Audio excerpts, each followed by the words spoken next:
Good evening, everyone, and welcome to our FYMMO Spring Check-In with our lovely Joanna Gorniak and Kai Fick. So I'll quickly introduce everyone. So we have our student counsellor, Joanna Gorniak, here this evening. She is truly passionate about student issues and deals with them daily. So she's going to walk us through everything this evening. And we also have our lovely welfare officer, Kai Fick, who has been looking after you all year and is actually rerunning to continue looking after you this year.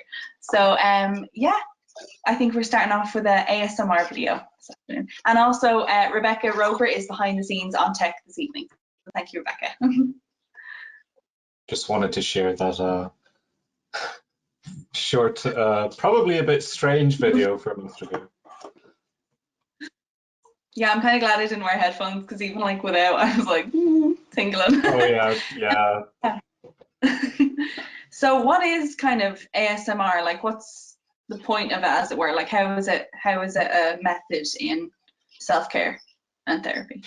Yeah, it's kind of an interesting one because it's so new and there aren't a lot of studies done about what the people who consume or make ASMR videos describe as tingles. And ASMR stands for autonomous ASMR.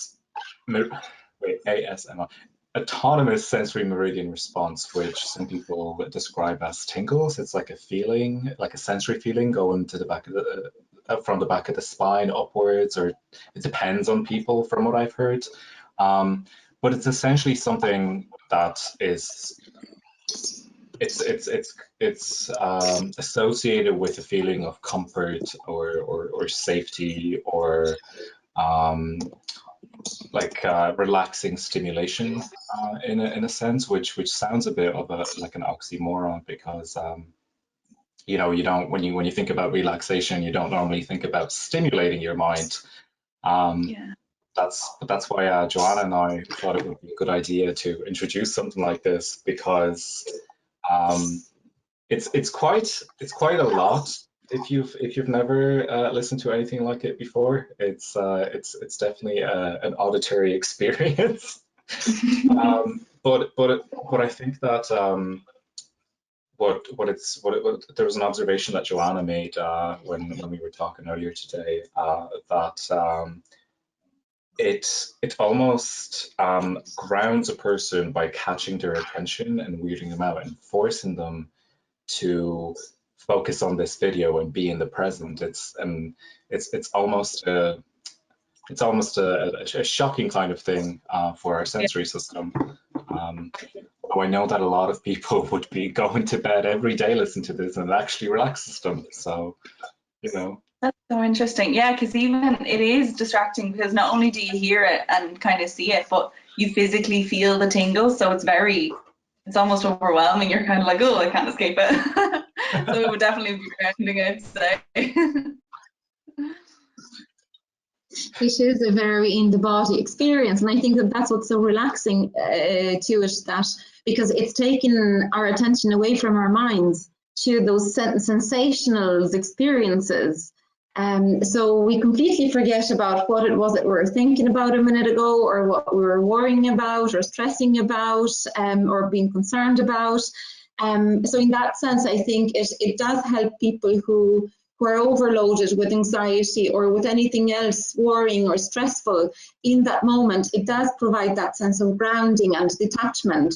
But at the same time, I think, you know, that it may help people who feel too or overly detached or disconnected or sort of out of their experience or out of their bodies. May help them to bring themselves into their bodies and try to feel their sensations in their bodies a bit more. So I think that it can work in two different ways for different people. I definitely felt the tingling, and I was trying to focus on what I saw on the screen, but the physical sensation from this coming from the sound was definitely taken over for me. What about yourselves? Was it the same, or did you manage to forget about everything when listening to it? Yeah, I mean, I was totally like overwhelmed with it. You know, that kind of way. I was very much like, I can't even remember what I was thinking about before I heard it, you know, that kind of way. So I was very physically, I physically reacted to it, yeah. So I totally get what you mean. It would definitely take me, I can see it, because I know a lot of people like would say mindfulness, which is all focus and you're kind of centering. Whereas I know when I do it, sometimes my mind just can't help but drift, and for no reason at all. So I find that, I think it's really interesting. It's definitely something that I'd like to explore, because it definitely does take me out of my head, and it forces me to be a little bit uncomfortable. Yeah, I feel like a lot of people with who tend to be, you know, head in the clouds, quite distracted, sometimes because of things like ADHD.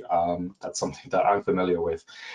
So like it's almost pointless for those people to ever consider. Well, it feels like it's pointless for them to consider things like meditation, because they physically can't, or they feel like they can't just stay in one spot and focus on something that seems so inconsequential. It almost feels like nothing. It's very much about stillness and calmness of mind, and that usually makes people like that uncomfortable, or you know, it doesn't do a lot for them.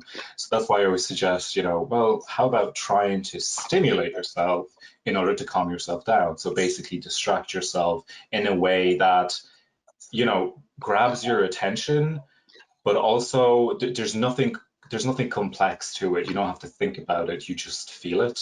And I think that's what ASMR does for me. So it's, for me, if you're asking me what I got out of that experience, it was mostly me just like laughing to myself, imagining what it's like for you guys to listen to this, because I'm very used to it. So, yeah. That was a new experience for me. I love it. I love it, and I can see how it works for people, because it definitely worked for me when we were listening to it. Do you want to go through some of the information that you've prepared for the session? Mm-hmm. So yes. Yes, so we won't go, there's a lot of writing here, but just don't worry, we won't go through, I won't read it out. I won't read everything out loud. It's more just to give you some pointers and to sort of reinforce your attention.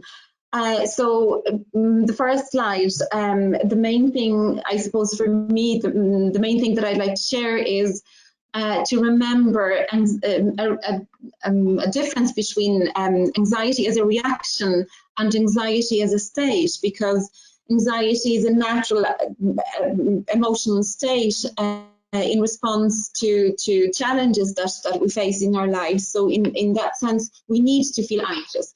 But there's a difference between feeling anxious as a response or a reaction to something, and then calming yourself down or grounding yourself, and feeling consistently anxious, whereby anxiety turns into a chronic response, a chronic state of being and hence living. At that stage, we're much closer to feeling panicky. Our ability to cope with stress or stressors in life is very diminished. So we're facing the life's challenges from a much higher level of hyperactivity. So I suppose that's the main thing from this slide. So just remember that anxiety as a reaction is okay and is actually healthy and needed, but anxiety as a state, as a chronic condition, is unhealthy and unhelpful. And for that reason,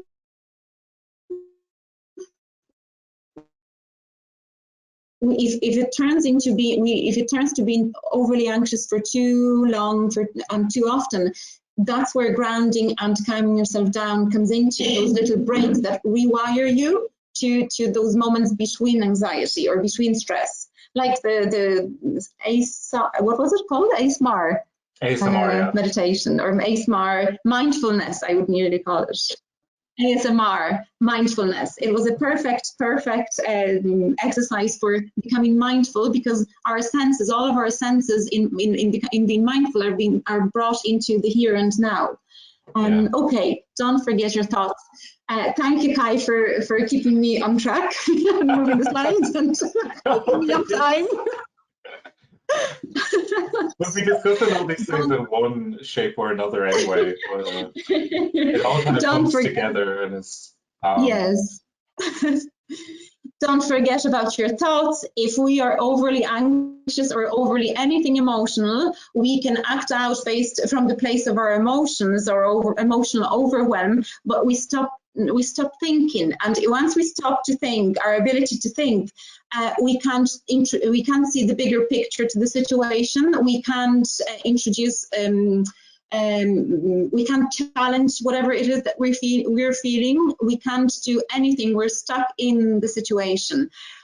So say if we're panicking or if we're stressing out, there's no alternative. Only our ability to think our thoughts basically introduces that alternative to the situation, and hence can help us to calm down, or use techniques that can help us ground ourselves a bit, or see an alternative possibility, or see the reality as not as bad as it may appear from that place of stress or anxiety or fear, that emotion of fear that is hiding behind them. You wanted to add something, Kai? No? Yeah, no, it can be quite maybe not. Okay. Can you hear me? I think our connection is a bit wonky. My internet is not great, so I can sort of. No worries. No, I just wanted to say that. So you're saying that it can be like a vicious circle. Anxiety can be a really vicious cycle of unhelpful thinking patterns, sort of almost fueling each other in a way that seems like it's never ending. Like once you get really deep into being chronically anxious all the time, you can't tell the difference between, you know, where your anxiety ends as you know, as something that's unhealthy, and where you know, what parts of it are actually helping to motivate you.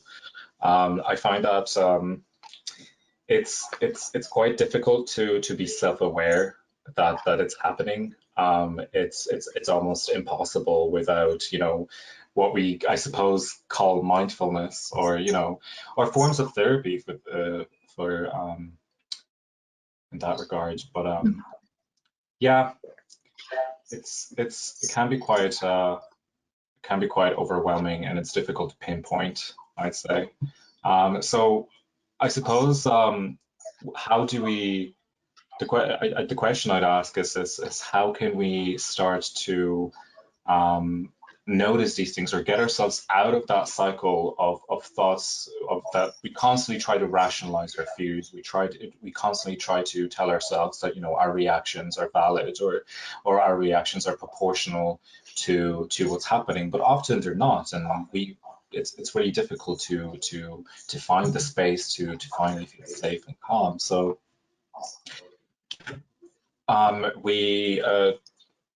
we spoke about you know, being mindful of our breathing before as well, in the last session that we had in was it January now? Whoa, time flies. Still with us, Joanna? Mm-hmm. Okay. Well, Lisa, you're back. I think that see, there's two things. One is the ASMR that we did. That's like nearly like a quick. Sorry, are you okay now? Can I? Yeah, we can hear you there, Joanna. Can I say something, or am I to wait? No, go ahead. Okay. You see, it's breaking up for me, so I'm not sure. Sometimes I think that you finished, and then I realize that it was just a disconnection, and that you actually continue on. So, this is the joys of Irish broadband. This is really bad, isn't it? So, but what I wanted to say is that, you know, the ASMR exercise that we did at the beginning of this session, that is nearly like a quick fix, a quick switch over that rewires us. But in terms of becoming more self-aware and more self-observant, so more observing of our emotions, of our thoughts flowing through our minds, thought patterns that might be reappearing quite regularly for us. For that, we do need the spending more time with observing our thoughts. So in that sense, the long-term longer exercise, like 30 minutes, 20 minutes exercise, where we can do the mindfulness or mindful meditation or meditation in general, whereby we allow for our thoughts to flow, which they do, and they will, because that's what they do. Only then we can notice certain patterns. And it is quite boring. I find it boring anyway, so I shouldn't be saying that it is quite boring. I find it boring and repetitive, and you know, and I become impatient when I have to do half an hour meditation. But only then I'm starting to realize what thoughts keep coming back to my mind, what's happening on my mind, because these are the thoughts that may take me away, and sometimes there might be thoughts related to work, or sometimes they might be more personal. Sometimes it might be something that is on my mind, upsetting me or worrying me or concerning me, and only then I give myself a chance to, if I'm not used to doing that on a regular basis, this is the time when I can observe the thought patterns reappearing on my mind. Some of them can be very upsetting, some of them can relate to our past, which we don't want to think about, and hence they can trigger the upsetting emotions. So only that way we can, by turning ourselves inwards, we can, and spending some time there, we can actually start observing and reflecting on what's happening. And from that place, if I know that there is a certain thought that is being triggered in me, related to some past experience or some emotion that was difficult in the past, and that is being triggered and comes up for me in specific situations, then with that awareness, I can have a possibility or a chance to not react from the emotion anymore, by being aware that this is what's happening in the moment. It's not the situation here and now that is upsetting me, it's what it triggers in me that I react to with an upset. Yeah. Yeah. But we can only do... Yeah, like one of the things that was quite insightful for me there was the way you describe meditation as something that I've heard before, and it's something that when I started meditation again after, you know, finally finding out what meditation actually was, what it was for, and how to do it. Is that, you know, it's mostly about not chasing thoughts, isn't it? It's letting thoughts pass by and letting them go as they come, and sort of being mindful in that state of letting thoughts go for, you know, 10 minutes, 20 minutes, maybe just 2 minutes. And it's interesting that you mentioned that we will be able to see patterns of thoughts when we look at them from the outside.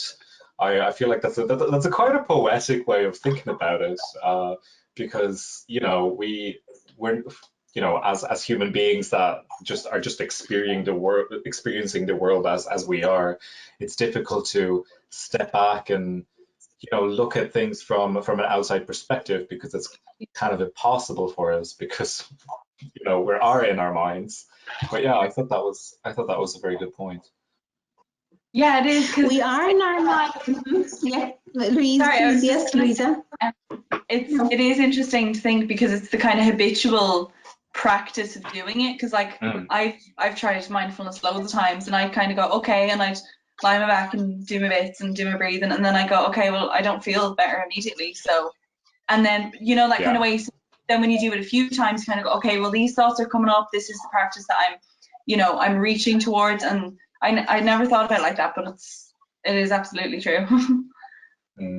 We are in our minds and we aren't at the same time, because a lot of us prefer to focus on doing rather than being. Being sometimes is difficult, especially if there is a set of difficult experiences imprinted within us from our lives. Then whenever we're just being and trying to reflect upon, or just being with our own thoughts and emotions, all those things come up for us that can be difficult. So if there are things that are difficult or unresolved, that self-observation or self-reflection can be quite challenging, and people may try to distract themselves from it by engaging their attention in the outside. So by doing, by being active, by filling their schedule with a lot of things to do, anything but to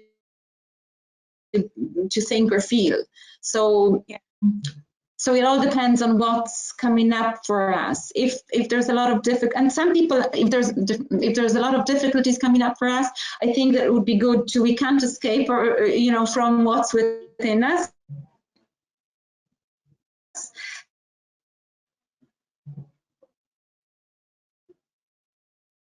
Are you with us, Joanna? So then I would encourage for people to maybe take some time to look into themselves and see, whether some things are imprisoned by whatever is triggered or coming up for us. Because then if that is not very, if we're not very aware of what's happening for us, we start to act out. So we start to act based on whatever is coming up for us, whether we want it or not. So you mentioned avoiding, well, you kind of insinuated that we tend to sort of run away from our thoughts or run away from our problems and the intrusive thoughts that we have, I suppose.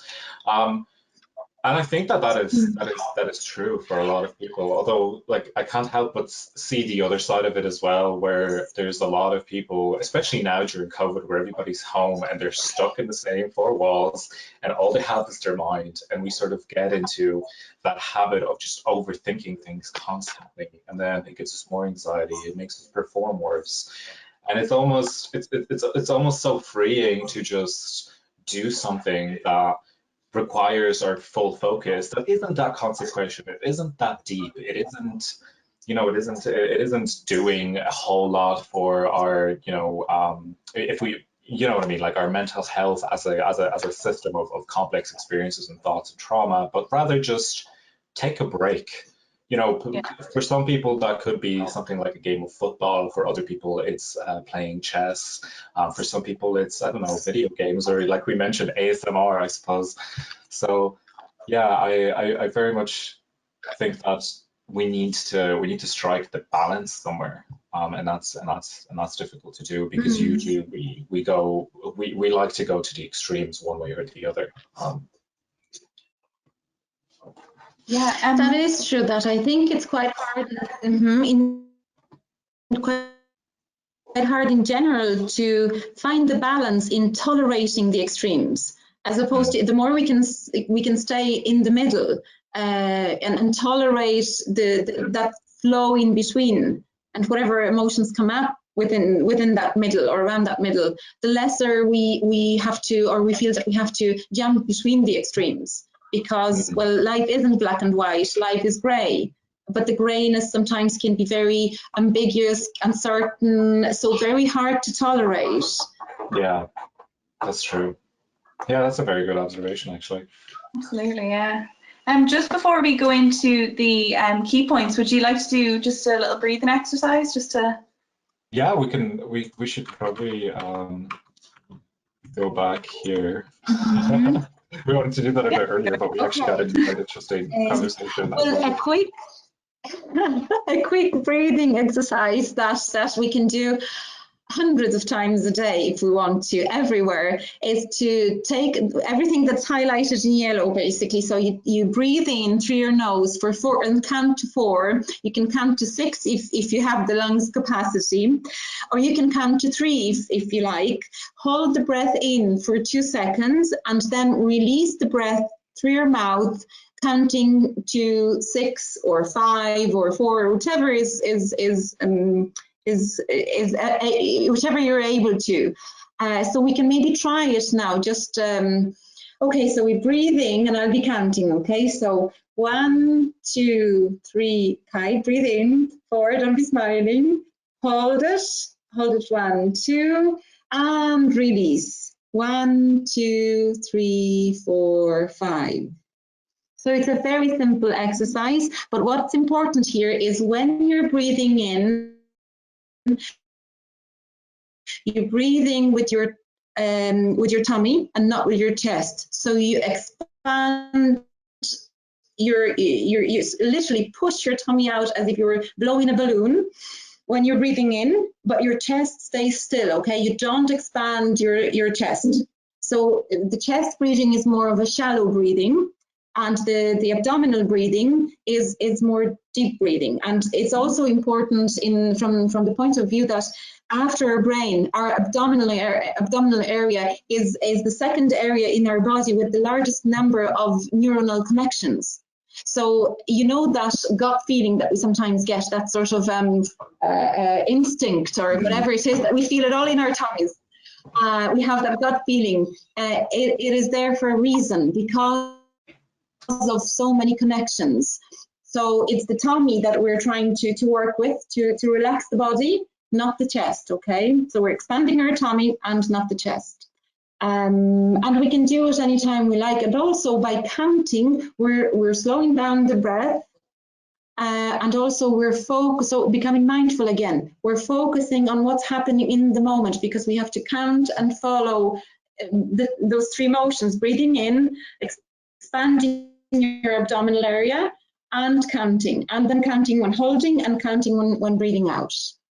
Okay. I really feel more relaxed. You're basically then. I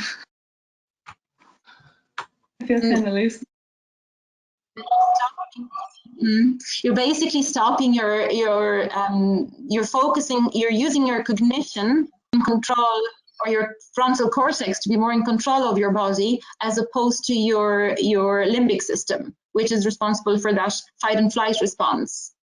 I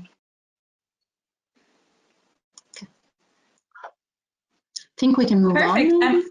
I just wanted to highlight as well, just for everyone at home, if you have any questions at all, just pop them into the question box and we'll be getting to them at the end of the session. Just wanted to remind everyone. In about 15 minutes, hopefully. Okay, so how about we talk about some benefits of, like, scientific, I suppose, benefits of regular meditation and how it can affect our daily lives, I suppose, because that's the biggest benefit for me. If practiced regularly, which is, a few times a week, or even once, twice a day, every day, it doesn't have to be very long, but it's just so that I think it's very important that it's often or regular, frequent, can be short, 10 minutes long meditations at a time. It's about resetting your body and your brain to a certain level of operation. And once you're at that grounded state as much as you can, whenever you feel anxious or stressed, whenever you peak, you will be able to bring yourself down. So reduces stress. I'm just going to read whatever is in yellow. Reduces stress, controls anxiety, helps promote emotional health, improve our self-image, and have a more positive outlook on life and think more positively in general. Improves concentration and attention, because we're basically practicing it. Promotes changes in the brain. Can generate kindness. What else do we have?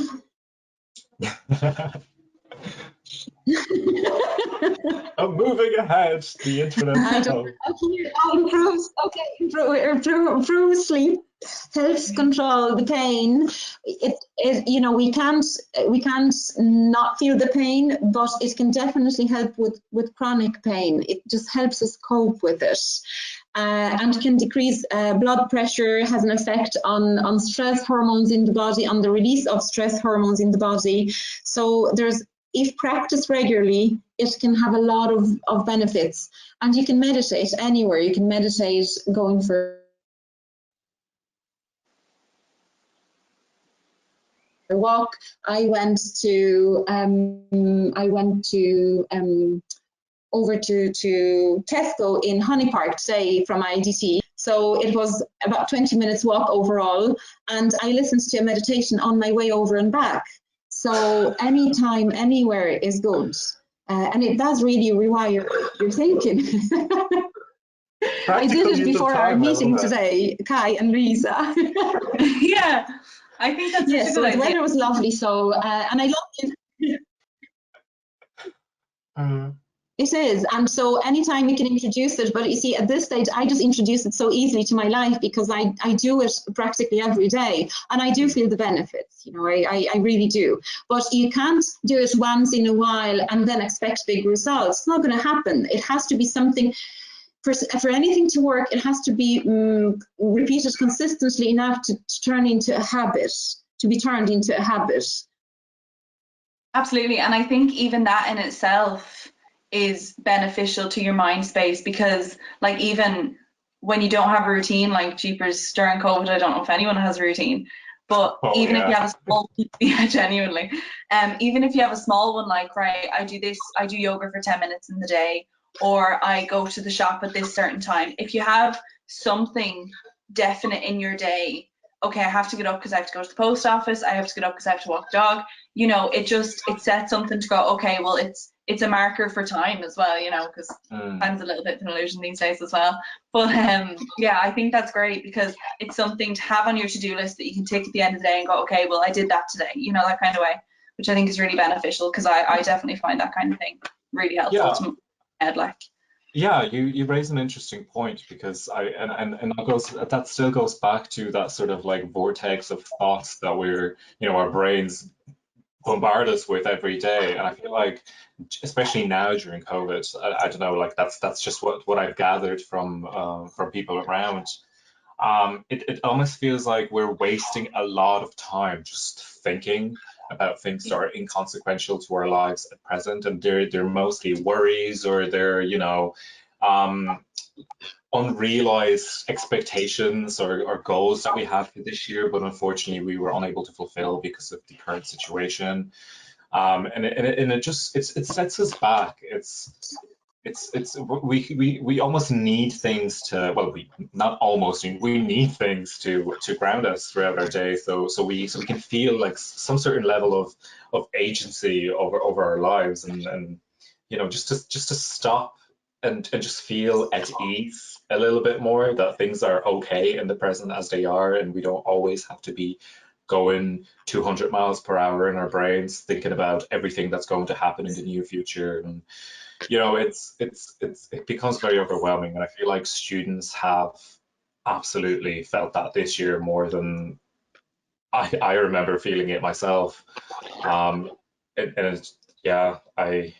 I know myself and what it's been like for me in the past year, and I can't say that I have a good system. I can't say that I've been keeping myself grounded. I've been trying, and some weeks are better than others. But like for the most part, I would describe myself as a neurotic mess at the minute. So yeah, I wish we could convince ourselves that these little things that we can do in our lives will make a huge impact. But of course, we always forget about that at the end of the day.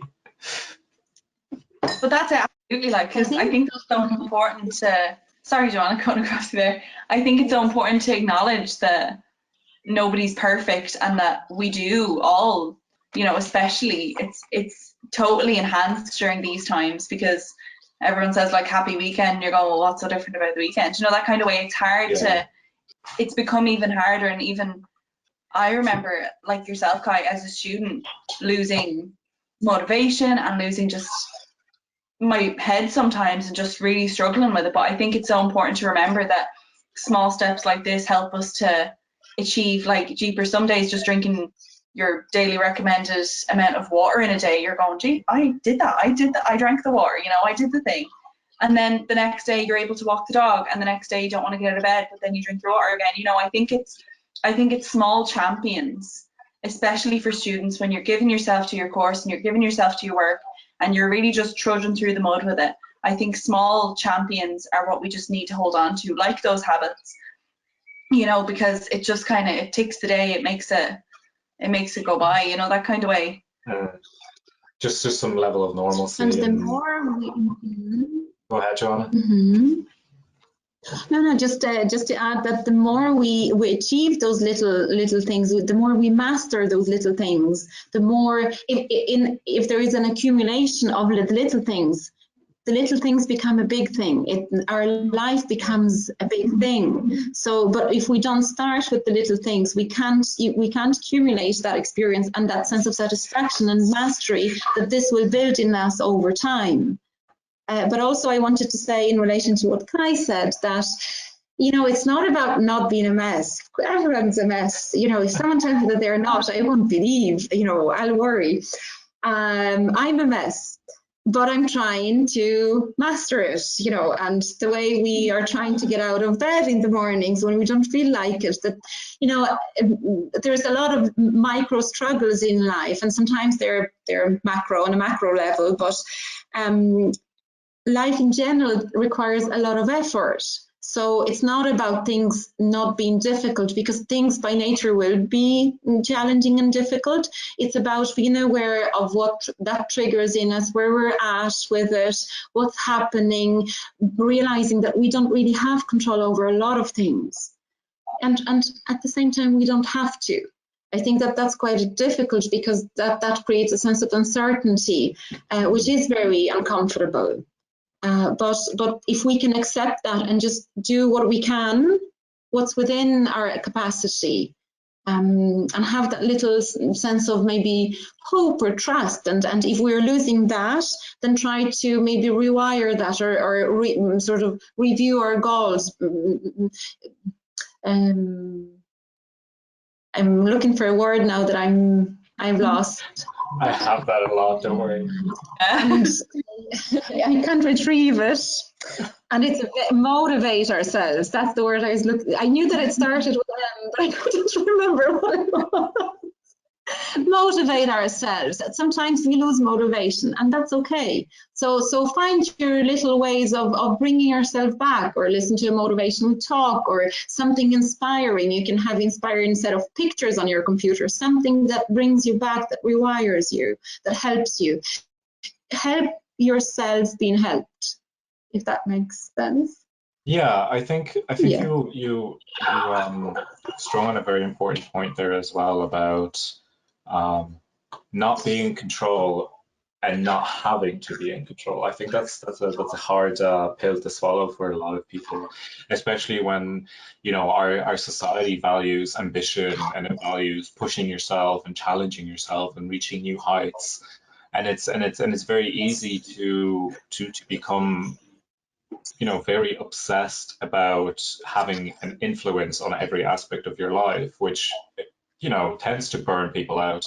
But I find like I'm one of these people, by the way, but I find that kind of letting loose and letting go of all these, you know, all these ideals that I have for myself, all these expectations or goals that I have, and just realizing that it doesn't really matter. It doesn't really matter in the end, because I'm not in control of everything in my environment, in my life, in society, in the world. And it's okay if my best isn't always enough, if that makes sense. Yeah, no, actually, yeah. Because even I think, especially with everyone. Sorry there. I was just going to say, like, even especially with social media and stuff, it's very easy to see everyone's highlight reels and go, oh, well, I didn't do that, and I didn't walk 20 miles today within my 5K somehow, and, you know, I didn't do X, Y, and Z, whereas nobody does that. It's all, you know, you're not going to put all the parts you don't like up for everyone to see. You're not going to talk about them on meetings, or I was going to say dinner parties, but we're not allowed to have them. But, you know, like over Zoom or whatever, nobody talks about the boring or like real stuff. So I think that is a very poignant point to have, is that you're not gonna control everything. You can't control what someone in your class or someone famous puts up on Instagram, but you can control how you digest the information and deal with it kind of in your own life. Ooh, I saw a glimpse of the singing balls. Yeah, so did I. I think it is time. It's time for it. But it's interesting what you said, Louisa, that, you know, the Instagram, I would nearly say, don't believe what people are putting up. Like, it's all, you know, someone might be sitting for 2 hours posing for the perfect picture, and then someone else might take it literally so literally and as such a factual aspect of someone else's life that it can bring one down really badly. So, you know, I would just say not to, or to be self-critical and be critical of others and the reality. You know, challenge whatever is going through your mind. Don't take things without thinking about them, without observing, without reflecting, without questioning. It's very hard to stay realistic when we don't do it, when we just buy into everything that we see. It's like those ads of a perfect croissant. And maybe those exist, but then when I eat my croissant and I'm tired, it isn't as perfect as the one in the ad. You know? Exactly. This croissant is just average. Maybe it's the best I can have on the day. I've never been amazed by a croissant, to be honest with you. I like filled croissants, they're good. But a butter croissant, I don't see the hype. I mean, you can put jam on it and great, but like, yeah. I think that it's not about the croissant. Yeah, it's about what it represents to us. Because if I enjoy it, and if I'm in a mindset that can enjoy whatever croissant I have, it doesn't have to be that perfect from, I don't know, whatever ad, as long as I'm happy with, or I'm able to appreciate what I have. So it's like you said, Kai, it doesn't have to be that my very best on the day. It doesn't have to be perfect to be the best possible, because our best on different days varies a lot. Sometimes it can be our 50% of our overall ability. Sometimes it can be 85 or 99. Sometimes it can be only 20 or 30. And that's our best for the day. Yeah, we can't control that, unfortunately. There's a lot of things being thrown at us. Yeah, absolutely. Yeah, do you guys wanna look at this, listen to the singing bowls? Play the thing. Chakra bowls. Quite an enchanting experience.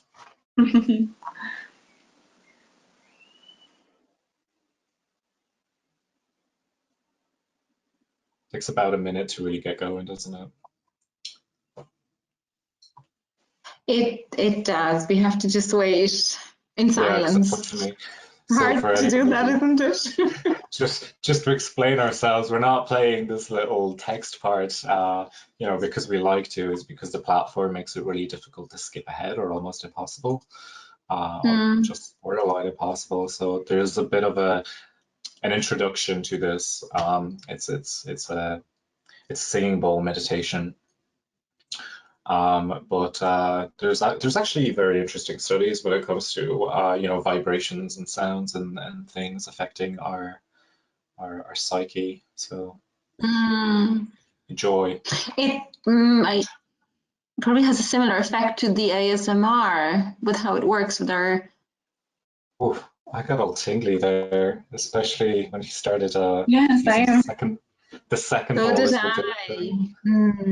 It's lovely. Yeah, that was lovely. I prefer this than ASMR, actually. It's more calming. It's more relaxing. It's more soothing. Believe it or not, that's what ASMR is for a lot of people, which I didn't mention before. Different people have like different triggers. It can be, most of them are auditory, but a lot of them can be like, I don't know, it's like atmospheric, or just like it can give off a certain I don't know, vibe is what my generation calls it. We have a few questions here, guys, if you want to get started on them. Oh, absolutely. And how do we see the questions? I don't see any questions. I just have them here, but I can feed them over to you. Oh, okay. Okay. So the first one here is, I'm almost afraid to go back into real life. Any tips on how to ease back in? That would depend on what exactly is that person afraid of in the real life. So it's a very broad question. I find it very hard to actually back to college and like classroom settings and socializing with real people again in real life. Yeah. Still, it's down to what is difficult for a particular person in, say, socializing, or in, is it crowds, is being surrounded by people unbearable, or is there some other kind of fear or something else that makes one uncomfortable? To be honest with you, I find it very hard to answer this question, because there can be a lot of things that may be different things that may be difficult for if every individual. But for me, it sort of surrounds around or around fear of something. But fear of what is it? Some sort of anxiety, or feeling overwhelmed with something. Is it the social aspect? Is it COVID related? Is it a fear of catching COVID? Or that's one thing I think happened. I'm pretty sure it's widely talked about, but I don't really consume media anymore, at least. But COVID has made us almost like we're not as trusting anymore. We're not as open. We almost don't like it. Like obviously it's from a physical perspective, but it definitely has it definitely becomes a habit in other aspects of our lives as well. But like the only thing I would say is that I think we're all a little bit afraid of what's coming. Like none of us have it figured out. Like this past year has been something that nobody knew how it was going to play out, and even now it's becoming a bit more manageable in the fact that we made our expectations a bit more realistic, and we kind of know what to expect. Since it's a little bit slow, but yeah, good question. Very difficult to answer. We have another one here about. But I think also that's. Just before we move on to the next question, I know that we have 6 minutes left, but maybe whatever it is that triggers that fear for the person, and as I said, it might be a different fear for a different individual, but maybe try to normalize it. Just ground yourself. Just try to sort of, with your thoughts, reasoning it out, and challenge any worrying or extremely worrying thoughts, or sort of paranoid or panicky thoughts or feelings, and just imagine what you would say to a friend in your situation, based in relation to your specific fear, and how would you calm your friend down? What would you say to your friend to help them calm down and not feel as afraid? And then try to, or if a friend or a small child with your fears, and then try to apply the same thinking to yourself. And see if that works, maybe a little bit to reasoning it out, just to normalize it. Yeah, absolutely, that's great. So the next question is about getting to sleep. This person suffers with, they can get to sleep quite quickly, but then they wake up a few hours later and they're wide awake then. So any tricks for getting to sleep? Sleep is a difficult one at the moment in the pandemic, because I think that we all suffer with it. We all aren't. I definitely noticed that I'm not tired enough in the evenings, and either I struggle with falling asleep in the evening, or I wake up throughout the night, sometimes a few times. Sometimes I wake up early, then I'm tired throughout the day, but I'm going to bed in the evenings, and the same pattern happens again. So I'm wondering whether for that person something specific comes up at night, some specific worry or experience, or some fear that may keep them awake, or is it just the fact that we are physically much less active, and hence our brain can get tired in the evenings, but our bodies are not, and we struggle. The sleep gets affected by it.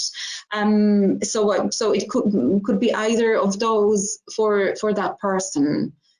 So it's either to do with our own anxiety or thoughts or fears, or it can be related just to the ongoing struggle at the moment of not being out enough, not being physically exhausted enough, I think, in a healthy way.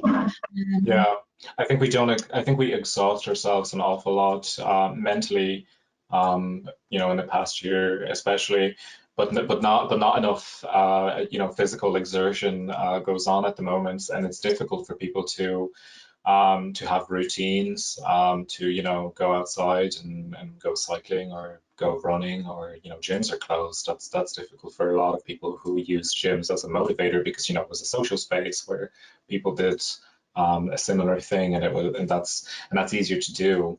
And now it's like we're all sort of alone, if we're lucky enough to have somebody who lives with us who likes to exercise, or, you know, somebody who's, you know, within our immediate circle.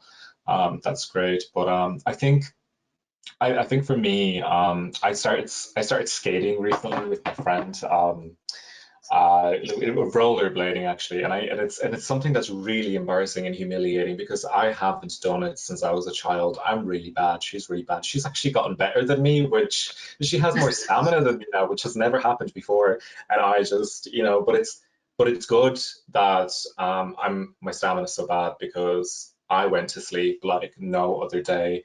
So that would be my sort of like practical advice. It's not a be all end all, especially if there's things going on in the background. But exhaust yourself by doing something fun. Yeah, And I think that's just. Sorry, I was just going to say, I realize we've only a couple of minutes left. What are some resources that people can kind of use? Like, is there any apps or any websites that people can kind of make immediate use of from home? I don't know. Do you know, Kai?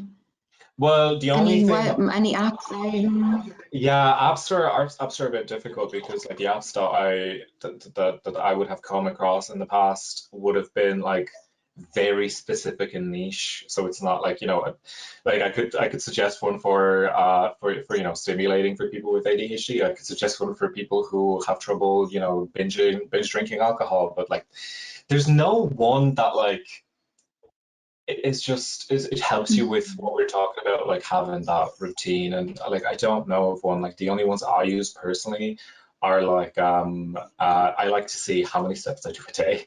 That kind of helps me keep motivated in a strange way. That stresses some people out. And I also listen to a lot of like motivational talks, or sometimes like historical pieces by people who are really good storytellers. And I think, I can't remember what that app is called. I have it on my phone. And I think I think that mainly it's about it's maybe not staying on your phone or on your computer that much, just getting out or getting physically active and tiring yourself out. I think that we're not enough in the fresh air. And beg your pardon. See, I will have to leave now at 5 o'clock. No, but if everyone, thank you all, thank you so much. Sorry for this end now, but thank you, Joanna, and thank you, Kai, and thank you to Rebecca and Caroline behind the scenes. And if you just keep an eye on the IDTS. Sorry for cutting across. We can just keep the questions, and maybe we can answer those questions. I really have to go now. Online, yeah. Okay. Yeah, no bother. I can keep them anyway, and we can post them on social media now. Right? Yeah. Thank you all so much. Take care. Thank you very much. Thank you. Bye.